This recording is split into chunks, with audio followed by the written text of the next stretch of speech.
If your content is not following even one of these 7 steps, then you're actually donating your money to Facebook or Instagram or any of these platforms that you're advertising on. We've taken a business from 600,000 to 1.2 million a year, okay, by following this exact 7-step process. Now, here's what we do. The first step is we get into your product, we understand what your USP is, your unique selling point. Your unique selling points makes you different from your competition or other brands in your niche or in your space. Right? We then understand what works on these social media platforms or any of these platforms to understand what your competition is doing and what could we do differently. Then we go on to design 3 campaigns. The first one is the brand campaign. We understand what do you stand for, and then we make sure that your brand constantly talks about these things. Second is we get into the intricacies of your product or your service, getting to teach people about your product, taking smaller details of your product and explaining them. Then comes advocate. I love this one because this is the one that keeps you separate from every other niche or every other business in your niche. You want to do this one the most, right? But it depends on which brand you are working with, and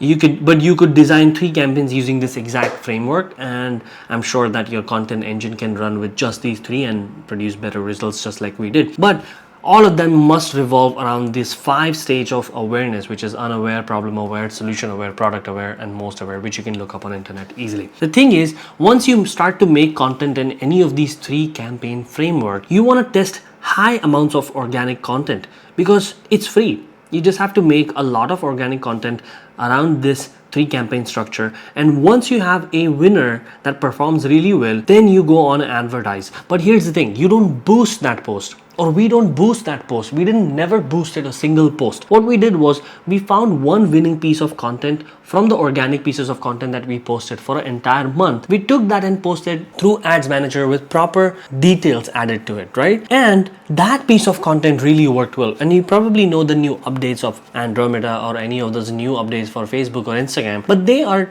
tending to work really, they tend to work really well with the new system of testing organic, finding, because the gap between organic and ads is definitely closing. So this is the best way to close an organic gap. Post a lot of organic content with 3 campaign structure, find a winner, advertise with Ads Manager, and then repeat. That's the most important step. If you're not going to repeat this exact same step again and again every month for years and years, you're not going to have the attention that it takes to build a brand from 600,000 to 1.2 million. So if you're a brand who's looking to do all of this, but you don't want to do it by yourselves, or maybe you want to learn more, DM or comment trust. Let's work together.